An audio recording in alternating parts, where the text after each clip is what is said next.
Olá, seja muito bem-vindo ao Garou, e no vídeo de hoje vamos falar sobre o chocante quadrinho Incognegro, de Matt Johnson, e a construção do racismo no imaginário da sociedade norte-americana.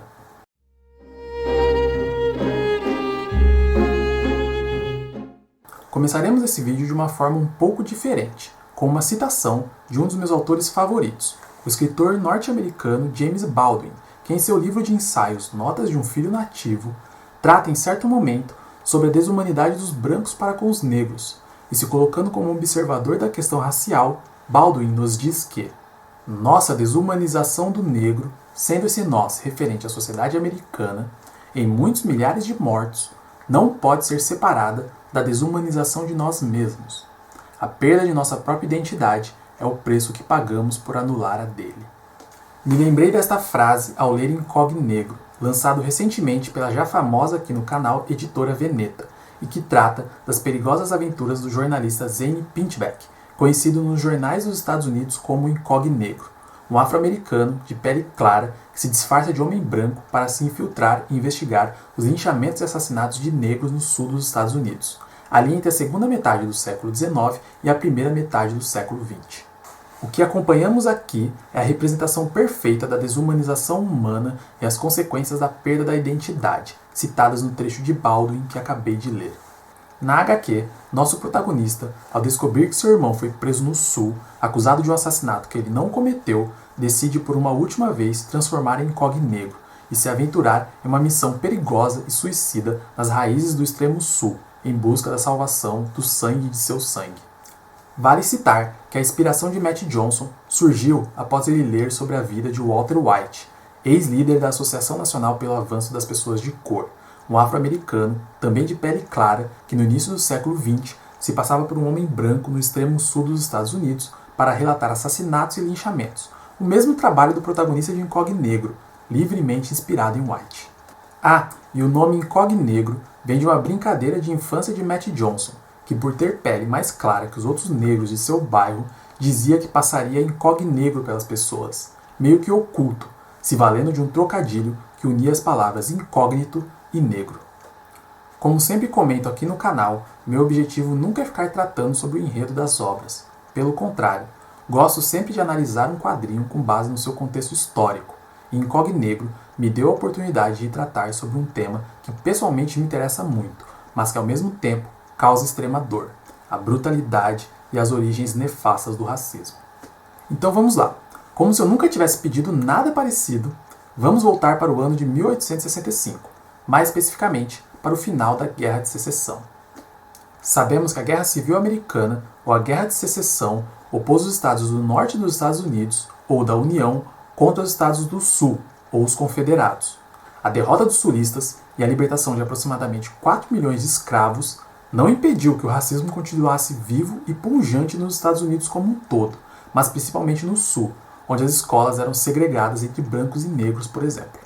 Mas foi em 1896 que a Suprema Corte dos Estados Unidos, ao condenar Homer Plessy, um homem mestiço, por ter utilizado um vagão exclusivo para brancos em um trem na Louisiana, abriu um precedente para o fortalecimento de leis segregacionistas, que institucionalizaram desvantagens econômicas, educacionais e sociais para os afro-americanos que viviam no Sul.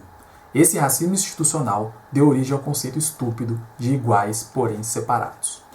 As famosas leis Jim Crow foram leis estaduais e locais que institucionalizaram a segregação racial no sul dos Estados Unidos. Leis essas que eram muito mais duras que os chamados Black Codes, que já tinham o objetivo de segregar a população negra recém-liberta após o fim da Guerra Civil, como por exemplo no Mississippi, que exigia que os negros apresentassem provas por escrito de emprego para o ano seguinte, sempre no mês de janeiro, e se eles saíssem antes do final do contrato, eram forçados a perder os salários anteriores e estavam sujeitos à prisão. As leis de Jim Crow conseguiram durar impressionantemente até a década de 60, terminando com o movimento dos direitos civis.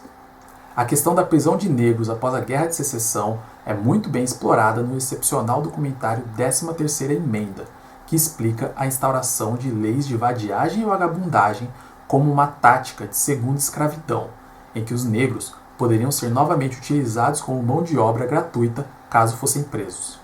É também ao final da Guerra Civil que a organização supremacista branca Ku Klux Klan, criada no Tennessee, se valeria e muito do racismo institucionalizado pelos estados para caçar, assassinar e espancar negros, exatamente como o que vemos em Cog Negro.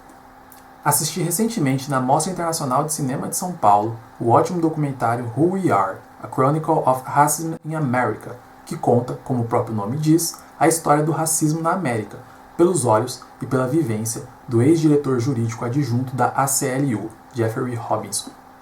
Em certa altura, tratando sobre a intensificação das leis Jim Crow, Robinson contabiliza os milhares de negros que foram mortos impiedosamente nos Estados Unidos, na virada do século XIX para o XX. Já Matt Johnson, com um número menor, mas não menos impactante, nos conta na primeira página da HQ que entre 1889 e 1918, cerca de 2.522 negros, até onde se sabe e se tem registro, foram brutalmente assassinados nos Estados Unidos. Esses assassinatos em praças públicas eram quase que eventos, um passeio num shopping. As fotos dos enforcamentos são uma das coisas mais macabras já registradas, pois muitas delas mostram a presença de famílias inteiras, com crianças assistindo ao espetáculo desumano. Esse passado cruel e não tão distante como muitos podem querer imaginar, foi imortalizado na voz da cantora Billie Holiday, na música Strange Fruit, de 1939, que conta com o seguinte verso: As árvores do sul dão um fruto estranho, sangue nas folhas e sangue na raiz, corpos negros balançando na brisa do sul, fruta estranha pendurada nos chopos. Outro ponto importante que quero citar diz respeito ao lançamento em 1915 do filme extremamente racista The Birth of a Nation, de David Griffith, que foi crucial para a construção no imaginário da sociedade norte-americana da figura do negro predador e abusador sexual, que infelizmente perdura em muitos lugares até os dias de hoje. The Birth of a Nation foi um sucesso de bilheteria na época e se passa antes e depois do assassinato de Abraham Lincoln, tratando em sua primeira parte da história de duas famílias, os Stoneman, abolicionistas do norte, e os Cameron, sulistas donos de propriedades e escravos, e na segunda parte trata da reconstrução americana no pós-guerra de secessão.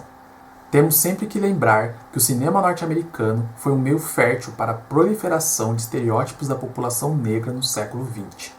O Cultuado e O Vento Levou, para além de sua capacidade técnica impressionante, não esconde seu lado visivelmente racista, ao tratar o negro como alívio cômico ou como um animal incapaz, criado para o trabalho e que, desprovido de inteligência, deve deixar ao branco o papel de construtor da pátria. Hoje em dia, e com bem mais espaço, ainda que restritos, cineastas como Spike Lee, Jordan Peele, Barry Jenkins, Ryan Coogler e Ava DuVernay nos entregam obras dos mais variados gêneros, tratando de questões raciais que conversam perfeitamente com o contexto do racismo norte-americano. E eu não poderia deixar de falar sobre o filme The Birth of a Nation, mas esse, lançado em 2016 pelo diretor Nate Parker. Esse filme trata da história de uma grande rebelião de escravos em 1831.